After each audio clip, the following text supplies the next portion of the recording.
Matthias Bossard, Mike Gibson coming to you live from TCT 2025, and we're talking about a common problem, refractory calcified lesions.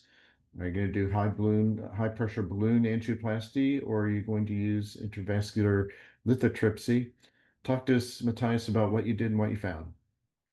So I'm really excited about that topic. And as you're well aware, the number of patients presenting with calcified lesions and complex lesions is rapidly growing. And so far, we have little guidance from comparative trials in terms of device selection. So, and as you're well aware, the recent ECLIPSE trial suggested that balloon angioplasty is probably the safer approach to tackle calcified lesions. And we also learned from the Disrupt 3 trial that IVL is a very safe device and it's probably also effective. But the issue is IVL is rather expensive. And there is an issue with the trial itself. It has not been, it wasn't a comparative trial. So um, in our region or in our hospital, we've been working with the high pressure balloon, the OPN device, which is a Swiss device for more than a decade now, and we have a lot of experience. So, and we undertook the endeavor to test that device to the IBL shockwave IVL device. So And how high pressure, Matthias, how high pressure does that device go up to? according to IFU, you can take it up to 35 or should take it up to 35 atmospheres, but in reality, it's able to go even higher, up to 45, maybe 50 atmospheres. Wow. And do Uh, you ever put a wire next to it to improve the fracture rates or not? Exactly. I realize you have used it in the past already. So that's everyone. Yeah, we do that every once in a while. You might mean to come to generate some kind of additional scoring. Yeah, Yeah, yeah. yeah. We every once in a while would do that. Also, sometimes use multiple wires. Yeah. Hmm. But and there is actually the perception of the high pressure device in the interventional community is very mixed. And in reality, the majority of physicians are rather reluctant to use it. And as you just hinted, because they're afraid of using high pressure within the coronary space. Um, They're afraid of rupture or tearing of the artery. Yeah. Exactly, exactly. And so also at our side, it was a learning process to use that device. But after having been involved in a serious observational studies, also a very small randomized trial called the Open Pre-NC study, which never was really getting any attention. We thought it's worth to endeavor for a real trial, which we called Victory trial. There, we came up with a sample size of 280 patients. Ultimately, we randomized 282 patients, 140 to Shockwave and 140 to the OPN group. And ultimately, we found that there is no difference in terms of Wow. the primary outcome, which is stent expansion assisted by OCT. Basically, shall I share some slides or are you? Yeah. Well, we just really use our words here on the show, but if you want to show some slides, I've never done that. Why don't you? Can you show them quickly? Let's try that out. Now, what was your technique, Matthias? Did you kind of creep up on the pressure or did you go straight to 30? I mean, how did you deploy the device? Let me quickly. Mhm.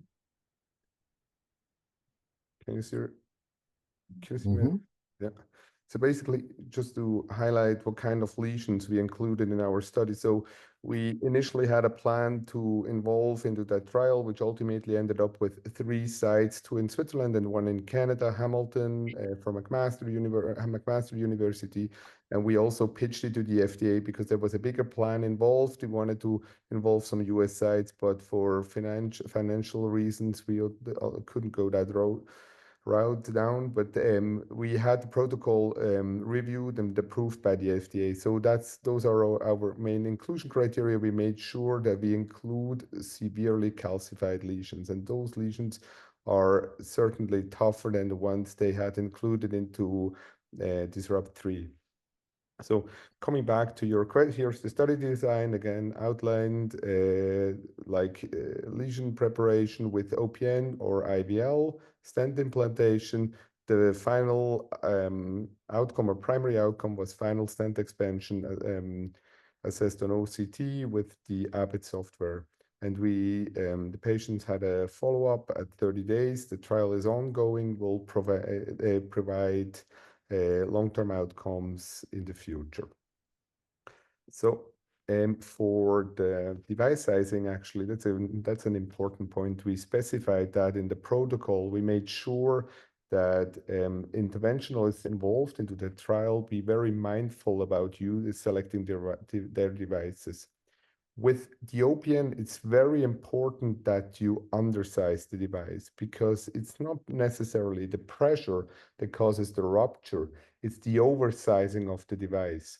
So what we have learned, and it has been our approach for almost a decade now, that we undersize, go 0.5 millimeter smaller than the actual vessel diameter.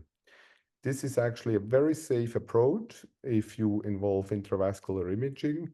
In case of doubt, if you do it by eyeballing, which was not allowed in that study, you should also go down and but ramp up your pressure. And even once you undersize the OPN, it's an extremely safe device, and I'm going to show you that in a second. On the other side, for the IVL, we also recommended to use the device according to the manufacturer's recommendations, use a 1:1 or even a slightly oversized in case of doubt. And for post-dilatation, it was necessary in that study to stick to the randomized arm. So patients who have been allocated to the IVL arm were not permitted to have additional post-dilatation with an OPN. That would have been considered as crossover. Okay. So here the outcomes that we actually got. Quickly highlight that. Study flow chart, no patients have been lost during follow-up. In both arms, we had some death, not procedure related. I can show you that. Overall, here the main characteristics, very common complex PCI cohort. They were actually balanced. There was also only a small disbalance in terms of previous PCI, which was numerically higher in the IVL arm, but that has no relevance. And here what we found in terms of procedural characteristics. So then I think that's key. In terms of procedure time, using or involving the IVL, there's actually a trend that you speed up your procedures, you save a couple of minutes, although that's not statistically significant, but I think it's an interesting hint. Otherwise, it's pretty much similar, but also down here, and that I think that's also interesting from an economical standpoint. You realize that the number of devices involved in the procedure was actually lower when you use an OPN for pre and post dilatation. And that's actually points towards the direction that you might save a lot of money. And your max diameter was 0.5 millimeter smaller as you wanted, and your pressure, wow, 40 atmospheres. Wow. Okay. That's when you kind of just turn the device and you don't even look at the pressure. Exactly. And Yeah. it's important to use one of those high pressure inflated devices. You can't use the cheap ones, which don't give you that kind of feedback, which will fly apart. Yeah. And here are the OCD criteria, like very complex lesions. Also, I would like to highlight the length of the stented segment, which was rather long. So those were long lesions, on average around 46 to 47 millimeters. around one third of all lesions, or 25% nodular calcifications, uh, tough lesions, a lot of bifurcation lesions involved, rather You high. know, one thing I've never understood is you have a millimeter bigger vessel reference diameter by OCT than angio, 3.5 versus 2.5. Why do you think that is? That's a good question. You got me on the wrong foot. I was also surprised, and Yeah. yeah, no, that's a good question. But I think it's just the fact that angio is just not reliable, and that's something that we learned over time, from all those intravascular imaging studies which came up, and we should also points toward the direction that we should truly move away from solely focus on um, angio-based PCI, and we should use intravascular imaging, either IVUS or OCT, in almost all our procedures. I think. Mhm. Mm, yeah. And here's the primary outcome, and that's what got us really excited, because we were actually quite convinced that IVL would surpass the high pressure balloon, but we ultimately showed that this Swiss device, which is kind of a Swiss Army knife in the PCI space, is non-inferior to IVL, and I think that will make all the companies rather nervous. Mhm. As you're well aware, there are quite a few manufacturers in the process of launching novel devices besides Shockwave, and here what we demonstrate. Yeah? Yeah. And did you have any ruptures, any artery ruptures? That's a good question also here for the subgroups analysis, and that's what everyone wants to know. The main safety outcomes are outlined here. And in terms of coronary perforations, actually very low number of perforations, not statistically significant. And this also underscores that our approach of performing OCT-guided PCI with OPN at high pressure and using the sizing according to our suggested approach is very safe. Yeah. So you had, looks like you had 5 ruptures with IVL and 2 with your high pressure balloon. And but a few more dissections, but those of course can be treated with your stent. Exactly. Those were actually dissections which were picked up by the core lab ultimately. Yeah. Mhm. And was there any difference in this, given that, was there any difference in the stent length? I mean, that did those dissections cause you to put in longer or more stents? No, there was No. let's go back to that. The length of stented segment was similar. Civil. Okay. Mhm, And how about myonecrosis? You know, did you measure? mhm. Okay, great. Actually, that's also a good question, and we were prepared to pick that. We actually had a very vigorous definition for periprocedural MI. We used the troponin-based approach, the one which had been suggested by the last definition of myocardial infarction. And there we were really surprised, but that's actually reality. So the number of patients who had a periprocedural MI was rather high. So this involves not just troponin as well as ECG changes or symptoms for a prolonged time. And I think we need to be aware of that, but I think it's also a mirror of the complexity, or it mirrors the complexity of patients and procedures we had involved in that study. Yeah. Do you have any estimates of the cost difference between the strategies? Good question. We're looking into that at the moment. It will take a time, but at the moment, I think it will, and we certainly want to publish that as well at a later stage. And just by looking at the differences in terms of procedure time, but also number of devices involved, I think it suggests that we could basically save a lot of money by using an OPN approach. Mm. And you probably did some atherectomy in some cases before either of these approaches. Was there any difference in the outcomes based on that? We did not perform a dedicated subgroup analysis for that, but what we saw is that the group is there's no significant difference. But of course, we use more devices to deliver the IVL device, and that's also reflected in the a higher number of additional devices which were necessary to deliver the To deliver the device. to Yeah. deliver the device. Yeah. Yeah. Interesting. Mhm.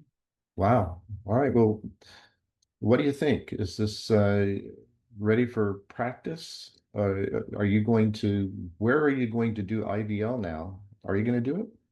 Yeah, no, we still do it. We were really surprised about the findings. I think there are some spaces which we still need to investigate. I mean, our study did not involve instant restenosis, calcified instant restenosis. I think that's an interesting field. Osteal lesions, we also excluded that. What really excites us is what we also saw, and I haven't had a chance to show you that here, is that by using OPN at high pressure, you cause more dissections, but you will cover those anyway with stents. But as now physicians are using more and more drug-coated balloons, by having IVL involved and having probably a more gentle approach to the calcifications, we're not sure if IVL surpasses OPN for lesion preparation in cases where you want to treat with drug-coated balloons. Yeah. But you probably found a fair amount of stent expansion. That's maybe true for non-calcified lesions. In these calcified lesions, you probably had a fair amount of expansion with the stent. I mean, you probably wouldn't want to leave a horribly calcified lesion behind with a drug-coated balloon. I mean, what are your thoughts there? That's a bit off the target for, or actually off the topic, but we started going that route, down that route for quite some time, and that's something we're currently exploring at our site. We're very heavily involved in research on drug-coated balloons for treatment of native coronary vessels, and it's an exciting field. And we're actually in a process of launching a new trial. It will be called Sparks trial, and this focuses on management of calcified lesions with drug-coated balloons, because we're thinking ahead and we think that drug-coated balloons have a niche in lesions where stents have a tendency to fail, including long lesions, diffuse disease, calcified lesions, diabetic patients, and that's something we're going to explore. And for sure there we will also involve IVL, because we have, from our observational data, we see that it could work, but of course there's not non-randomized data. For the moment, to be honest, and coming back to our victory trial, actually we have curbed our enthusiasm for IVL. The numbers have gone down, and in daily practice, where for regular calcified lesions, we generally use an OPN at the moment. But Well, yeah. thank you so much, Matthias, and thanks for sharing with us. I look forward to seeing the long-term outcomes, very carefully done. Thanks for joining us, and thanks to all of you for joining us here live from TCT 2025.